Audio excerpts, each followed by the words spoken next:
السلام علیکم ورحمۃ اللہ وبرکاتہ۔ میں آپ کے حاضر خدمت آیا ایک نئے مسئلے کو لے کر کے، وہ بہت اہم مسئلہ جو معاشرے میں اس وقت بے انتہا عروج پر ہے، جسے ہم اور آپ ظلم و تشدد کا نام دیتے ہیں۔ ظلم کے حوالے سے ہماری شریعت مطہرہ کیا کہتی ہے، آقا کریم صلی اللہ تعالی علیہ وسلم کے فرمان کیا ہے، اور ہم اس وقت کس ظلم و تشدد کے شکار ہیں۔ آپ دیکھیں تو ہر ایک چھوٹا اپنے سے بڑے کے ظلم سے پریشان حال ہے۔ آپ نیچے سے لے کر کے اوپر تک دیکھیں گے تو حاکم کے ظلم سے رعایا پریشان ہے۔ آپ دیکھیں گے اگر پڑوسی میں کوئی پڑوسی بہت بڑا سرمایہ دار ہے تو اس سے چھوٹے جو اس کے پڑوسی ہیں وہ اس کے ظلم سے، اس کے رویے سے پریشان حال ہیں۔ آپ ہر مقام پہ اس کو ملاحظہ کر سکتے ہیں، تصور کر سکتے ہیں۔ لیکن میں آپ کو بتاؤں کہ اس حوالے سے ہمارے آپ کے نبی صلی اللہ تعالی وسلم کیا فرماتے ہیں۔ حضرت ابو ہریرہ رضی اللہ تعالی عنہ سے روایت ہے کہ آقا کریم صلی اللہ تعالی وسلم نے صحابہ سے پوچھا، اے میرے غلاموں، کیا تم جانتے ہو کہ تم میں مفلس شخص کون ہے؟ تم میں مفلس کون ہے؟ جسے ہم اور آپ بھی مفلس کا نام دیتے ہیں کہ ہم بظاہر سمجھتے ہیں کہ جو غریب ہے وہ مفلس ہے۔ حضور صلی اللہ علیہ وسلم نے اپنے غلاموں سے پوچھا، ذرا بتاؤ مفلس کون ہے؟ صحابہ کرام جواب دیا، یا رسول اللہ، مفلس وہ ہے جس کے پاس پیسے نہیں ہیں، جس کے پاس سامان نہیں ہے۔ حضور نے فرمایا، میری امت میں دراصل مفلس وہ شخص ہے جو قیامت کے دن نماز، روزہ، حج، زکوٰۃ اور دیگر نیک اعمال لے کر کے آئے گا، اور اس حال میں آئے گا کہ وہ کسی کو گالی دیا ہوگا، کسی پہ الزام لگایا ہوگا، کسی پہ تہمت لگایا ہوگا، کسی کا حق مارا ہوگا، کسی پہ ظلم کیا ہوگا۔ اب ذرا آپ غور کیجئے، حضور فرما رہے ہیں میری امت میں مفلس وہ شخص ہے جو روزہ لے کر کے آئے، نماز لے کر کے آئے، عبادات لے کر کے آئے، اور عبادات کے لے کر کے تو آ رہا ہے رب کے بارگاہ میں، لیکن ان تمام کے باوجود وہ اپنے ذات سے کسی پہ ظلم کیا ہوگا۔ وہ بات کے ذریعے سے کیا ہوگا، زبان کے ذریعے سے کیا ہوگا، ہاتھ کے ذریعے سے کیا ہوگا، طاقت کے ذریعے سے کیا ہوگا، ذہن و فکر کے ذریعے سے کیا ہوگا۔ جس ذریعے سے بھی وہ کسی پہ ظلم کیا ہوگا وہ مفلس ہے۔ وہ اس لیے اگر گالی دیا ہے، کسی پہ تہمت لگایا ہے، کسی پہ الزام دیا ہے، اور کسی کا مال کھا لیا ہے، اور کسی کا خون بہایا ہو، اور کسی کو مارا ہو، تو اب انہیں راضی کرنے کے لیے اس شخص کی نیکیاں ان مظلوموں کو دے دی جائے گی۔ عبادات اس کے تھے، روزے اس کے تھے، نماز اس کی تھی، اور حج، زکوٰۃ اور نوافل اس کے تھے، لیکن جس پہ اس نے ظلم کیا تھا اس کی نیکیاں ان مظلوموں کو دے دی جائے گی، اور ان مظلوموں کو دینے کے بعد بھی اگر کچھ باقی رہ جائے گا اور اس کے پاس اب کچھ موجود نہ ہوگا تو اس صورت میں اس کے اوپر ان مظلوموں کے گناہ اس پہ لاد دیے جائیں گے، یہاں تک کہ اس کو جہنم میں پھینک دیا جائے گا۔ اللہ اکبر کبیرہ۔ ذرا آپ غور کیجئے کہ ظلم کی سزا کیا ہے۔ ہم نماز پڑھ رہے ہیں، ہم روزہ رکھ رہے ہیں، ہم زکوٰۃ دے رہے ہیں، ہم حج کر رہے ہیں، دیگر عبادات کر رہے ہیں، نوافل ادا کر رہے ہیں، اس کے باوجود اگر ہم کسی پہ ظلم کر رہے ہیں تو پھر اس حدیث طیبہ کے روشنی میں ان تمام عبادات کی نیکیوں کو رب تبارک و تعالی بروز قیامت ان مظلوموں کو دے دے گا، اور ان مظلوموں کی گناہوں کو ظالم کے اوپر لاد دے گا، اور ظالم کو جہنم میں پھینک دے گا۔ یہی تک نہیں، حضور آقا کریم صلی اللہ تعالی وسلم دوسرے مقام پر ارشاد فرماتے ہیں کہ قیامت کے روز تو ایسا عدل ہونا ہے، ایسا انصاف ہونا ہے کہ اگر کوئی سینگ والی بکری کسی غیر سینگ والی بکری کو، یعنی ایسی بکری جس کے سینگ تھے اور ایک ایسی بکری جس کو سینگ نہیں ہے، تو سینگ والی بکری نے اگر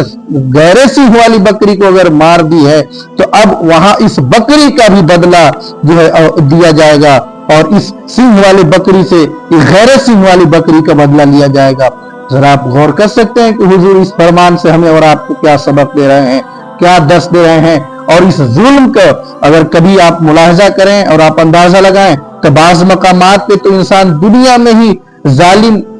جو ہے مظلوم کی بد دعا کا شکار ہو جاتا ہے، اور اللہ تبارک و تعالی ظالم کو جو ہے عبرتناک سزا دے دیتا ہے۔ جیسے آپ نے حضرت وہب بن منبہ رضی اللہ تعالی عنہ بیان فرماتے ہیں کہ ایک بادشاہ نے ایک مقام پہ محل تعمیر کیا اور محل تعمیر کرنے کے بعد اس محل کے سائے میں ایک بڑھیا کر کے کٹیا بنا کے رہنے لگی، اور بڑھیا اپنے سکون سے کٹیا میں رہتی تھی، اور محل بہت بڑا بادشاہ کا تھا۔ ایک روز بادشاہ کی خواہش ہوئی کہ میں اپنے محل کا چکر لگاؤں، اپنے ارد گرد محلات کے ارد گرد میں گھوم آؤں۔ جب سواری کے ساتھ بادشاہ وقت نکلتا ہے اور دیکھتا ہے کہ ہمارے اس محل کے سائے میں ایک کٹیا یہ ہے، جو یہ کٹیا کس کا ہے؟ اب وہ بادشاہ وقت نے اپنے وزیر سے، اپنے خدام سے پوچھا، لوگوں نے، خادموں نے، وزیروں نے بتایا کہ ایک بڑھیا ہے جو اس میں رہتی ہے، وہی بڑھیا کی یہ کٹیا ہے۔ اس وقت بڑھیا اس کٹیے میں موجود نہ تھی۔ بادشاہ وقت نے اپنے جو ہے خدام کو، اپنے وزیروں کو آرڈر دیا، حکم دیا، اور کہا کہ اس کٹیے کو ہمارے محل سے سائڈ کر دو اور یہاں سے اس کو نیست و نابود کر دو۔ اور بادشاہ کے حکم کے تکمیل کرتے ہوئے وزیروں نے، خادموں نے اس بڑھیا کو، اس کٹیے کو جو ہے نیست و نابود کر دیا، زمین میں ملا دیا۔ اب جب وہ بڑھیا واپس آتی ہے، کہیں بازار گئی ہوئی تھی، کہیں باہر گئی ہوئی تھی، اور وہ بڑھیا جب آتی واپس دیکھتی کیا ہے، ہمارا یہ جو ٹوٹا پھوٹا مکان تھا یہ تو زمیندوز ہو گیا ہے، اس کو تو مٹی میں ملا دیا گیا۔ اب جب پتہ چلتا ہے کہ بادشاہ پھیرا مارتے ہوئے، بادشاہ جو ہے گھومتے ہوئے اس کٹیا سے گزرا، اور اس کو یہ کٹیا اس کے محل کے سائے میں اچھا محسوس نہ ہوا، اس کے زیب و زینت کے لیے یہ جو ہے آر لگا، تو اس نے اس کو حکم دے کر کے اپنے خادموں سے گرا دیا۔ بڑھیا اس ظالم بادشاہ کے بارگاہ میں جا کر کے دعائی نہیں مانگتی ہے، بڑھیا اس ظالم بادشاہ کے بارگاہ میں جا کر گراتی نہیں ہے، اس وقت کے بڑے سرمایہ دار کے سامنے جا کر کے روتی نہیں ہے، بلکہ عقیدہ پختہ تھا، ایمان کی پکی تھی بڑھیا کو پتا تھا کہ ظالم سے بھی جو ہے اللہ تبارک و تعالی بدلہ لے گا، اور بعض اوقات اور بعض ظالموں کو تو قیامت کے دن، اور بعض کو دنیا میں ہی جو ہے ان کو جو ہے یہ عبرتناک موسم اور عبرتناک چیزوں کو ظاہر کر دے گا۔ اب بڑھیا رب کے بارگاہ میں دعا کرتی ہے، ہاتھ دراز کرتی ہے، اپنے ہاتھ کو دراز کرنے کے بعد رب کے بارگاہ میں گر گراتی ہے، یا اللہ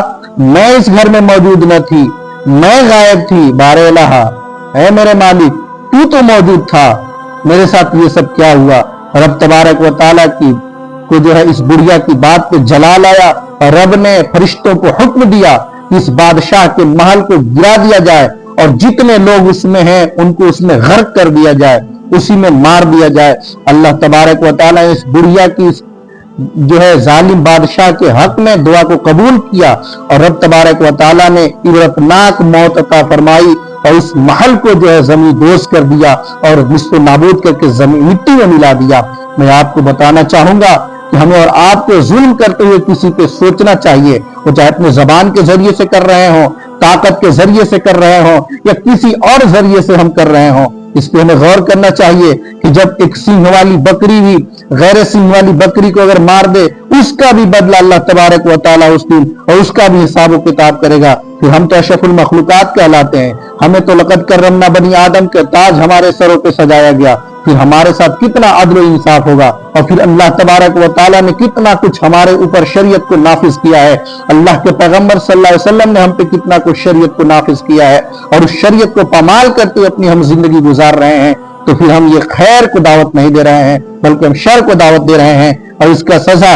کچھ تو دنیا میں بھگتنے کو ملتا ہے، کچھ آخرت میں۔ اس لیے اس ویڈیو کے پیغام سے آپ سبق لیجئے، اور اپنے دوست احباب اور دوسروں کو بھی بتائیے کہ ظلم سے ظالم نہ بنیے، بلکہ جو ہے محبت کے ساتھ زندگی گزارنے کی کوشش کیجیے، ایک دوسرے کے ساتھ محبت کا رویہ اور محبت کا کردار ادا کیجیے۔ اگر آپ کسی کو ظلم کیے ہیں تو جائیے اس مظلوم سے معافی مانگیے، کیونکہ یاد رکھیے گا اگر مظلوم معافی اس دھرتی پہ دے دیتا ہے، پھر اللہ تبارک و تعالیٰ بھی آپ کو معاف کرے گا، ورنہ اگر مظلوم کل بروز محشر آپ کا دامن پکڑ لیا اور رب کے بارگاہ میں کہے گا کہ اس نے ہم پہ ظلم کیا تھا اور ظلماً مجھ کو اتنا کچھ سزا دیا تھا، تو یاد رکھیے گا اللہ تبارک و تعالیٰ پھر عدل فرمائے گا، اور اس کے عدل کے سامنے پھر کوئی چارہ گر نہ ہوگا۔ اس لیے ہمیں اور آپ کو ظالم بننے سے اللہ تبارک و تعالیٰ محفوظ رکھے، اور ہمیں کسی پہ ظلم کرنے سے اللہ پاک ہمیں دور رکھے، ہمیں اور آپ کو رسول اللہ صلی اللہ علیہ وسلم کی شریعت کے مطابق زندگی گزارنے کی توفیق عطا فرمائے۔